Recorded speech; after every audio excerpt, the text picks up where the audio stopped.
What's up everyone? On today's video, we're going over the top 3 pros and cons about living in Middletown, New Jersey. If this is your first time to the channel, my name is Steve McCutcheon, and I'm a realtor at Berkshire Hathaway. On the Live in Central New Jersey channel, we cover everything related to the Central Jersey real estate market. So if you want to be the first one to know what's going on in either Monmouth or Ocean County real estate, feel free to click the bell, hit the subscribe button, but let's get this video started. Coming in at the very first pro, and that's going to be the location of Middletown. So as you can see from the photo popping up, Middletown is going to be located in the most northeastern part of Monmouth County, and this puts it in a very close proximity to New York City. The reason that's so important is a lot of people that move from New York down to New Jersey still like working in New York, making a little bit more money, and also commuting back to New Jersey for a better quality of life. If you're curious about that kind of thing, feel free to check out my last video. I actually just did something on this very recently. The link will be in the description down below. When it comes into commuting to New York City from Middletown, you have 4 options. The first one's going to be driving yourself. You can take the train, the bus, or even the ferry. When it comes to driving yourself, there's 3 main roadways you possibly might use: Route 35, 36, and the Garden State Parkway. The Garden State Parkway you're definitely going to use, but if you have an exit or if you're not close enough to it, you might have to hop on Route 35 or 36 in order to get to the GSP. Route 35 and 36 are going to be non-toll roads, while the Garden State Parkway is a toll road and also one of the 2 major highways we have in the state. With that, it takes you roughly about an hour and 15 minutes. It's going to be a pretty smooth ride for the most part once you get to Newark Airport. But from there into Manhattan, let's just say that's going to run you another half an hour to 45 minutes. That's where the most congestion is going to be because there's only so many bridges to get to where you kind of have to. When it comes to taking the train, Middletown has its own train station. That'll also run you roughly about the same time, about an hour and 10 to an hour and 15. You have, if you're taking the bus, from what I can see, at least through NJ Transit's website, there wasn't necessarily a direct path. If you get on in Middletown, you typically have to go to other towns first to kind of loop back around. My suggestion would be then if you can't find a direct route, head over to Aberdeen, it's the next town over, 2 towns over, and you can hop on the bus station over there, and that'll be more direct. It'll be about an hour from there. Last but not least, you have the ferry. There's a couple different ones in the area. You have C Street Ferry or New York Waterways. C Street is going to be is going to be a better option for you living in Middletown. That's going to be in the Highlands, Atlantic Highlands, and Belford. So you can get on either one of them. Roughly, if you want to get to Wall Street from there, it's going to be about a 40 to 45 minute ride, and it's going to go up the west side of New York City. So if you have to go a little farther up, maybe up to an hour, like that towards that Midtown area. So it's all going to depend on which stop you have to get off on. So realistically, any option that you take, you're going to be an hour to an hour 15, hour and a half at the absolute most. Let's just say you're driving yourself, bad weather, some accidents, and there's a little bit of traffic, but it's a really solid spot to be in a great location. Pro number 2 is going to be the school system and education. So the Middletown Township Public School District, according to niche.com, is going to be rated an A-, has a 13-to-1 student-teacher ratio, and houses just under 9,000 students. There are 16 schools within the district, so you have 11 elementary, 3 middle, and 2 high schools. When it comes to the high schools, they're rated slightly differently. So you have Middletown South, which is going to be an A-, and you Middletown North, which is going to be a B. So if that's something that concerns you as a parent, or if you want your child to definitely go to Middletown South, just be aware, find out where the boundary line is, and make sure your district is over to there. They both rank, though, very highly when it comes to athletics, and the whole district together ranks 10th out of 245 school districts when it comes to the athletics in the state of New Jersey. So definitely no slouch there. If that doesn't do it for you and your child wants more of a public or private option, you're in luck because there's 3 in the area.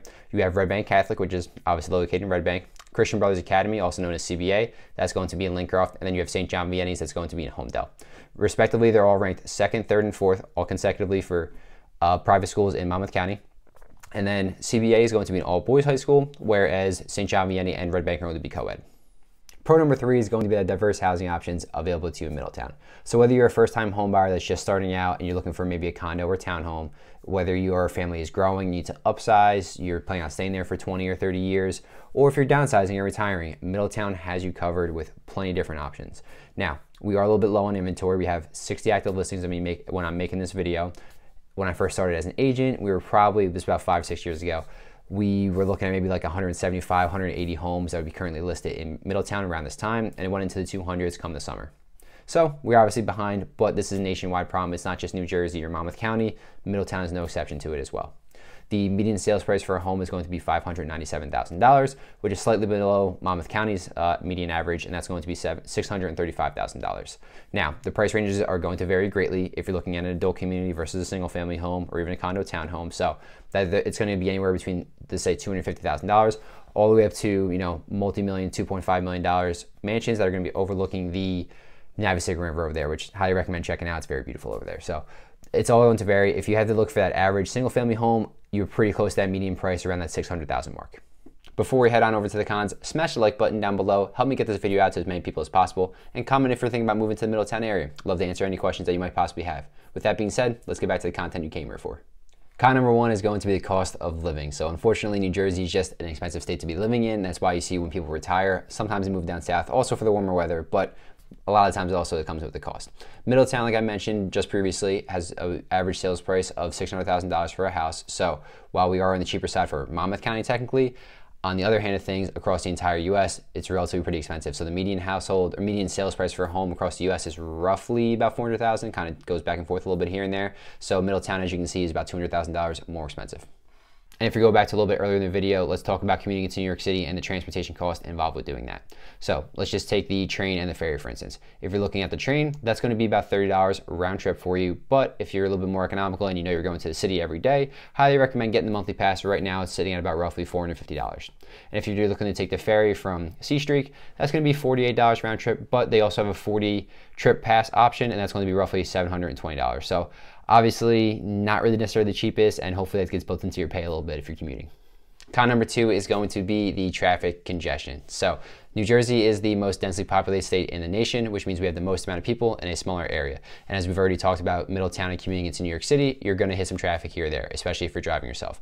The peak hours are going to be during rush hour, which is going to be roughly, let's say, 6 a.m. and 8 a.m. And then on your way home, between about 4:30 to 6 and 6:30, somewhere in that range. So just be aware of it. Add it into your commute times. There's going to be accidents here and there, especially some days, bad weather. You just have to kind of go with the flow a little bit on that one. On top of that, during the summertime, from Memorial Day to Labor Day, we are a big tourist destination with the Jersey Shore, and it's a large part of New Jersey's economy. So if you're going south on a Friday from New York into any of the shore towns, be ready to hit an extra amount of traffic. And if you're going back, and then people that are going back home, avoid the northbound side of the Parkway on a Sunday afternoon or Sunday evening. You'll pretty much come to almost a dead stop. And the Garden State Parkway is a 65-mile-per-hour zone. And on top of that, most people go 80 on there, and sometimes you will literally not be moving your car. So just kind of give you a heads up on that. It does get pretty bad during the summertime. Con number three is going to be the limited public transportation. And that kind of sounds weird after how many times we've talked about commuting to New York City, but that's not the point I'm trying to make here. The point I'm trying to make is the traveling between Monmouth County and Middletown in itself. So you're going to be heavily reliant on a vehicle. So for instance, if you want to get from Middletown to Freehold, your only option is going to be driving yourself or taking an Uber, and that's going to cost you an arm and a leg too, right? The train only goes up and down the Jersey Shore towns. The ferry obviously can't get you over to inland, and the bus is going to be a very long ride over there too. So the train does a decent job going through Jersey Shore towns from like Middletown to Belmar, Red Bank, and all those. But even after you get off there, you might even still need a 5-minute Uber ride somewhere else too. So while New Jersey does a lot of good things, it's not necessarily the most walkable area. Thanks so much for sticking around to the end of the video. I really do appreciate it, and hopefully gain a little bit more understanding and knowledge about what it's like to live in Middletown. If you're looking to move to the area, feel free to reach out to me. All my contact information is down below in the comments and the description. Whether you're 1 month, 3 months, 6 months, even a year out, it doesn't matter to me. Let's just get you on the right path towards your real estate goals. And if you're looking to move to a different part of the Central Jersey area, feel free to check out the other 2 videos popping up, and have a great day.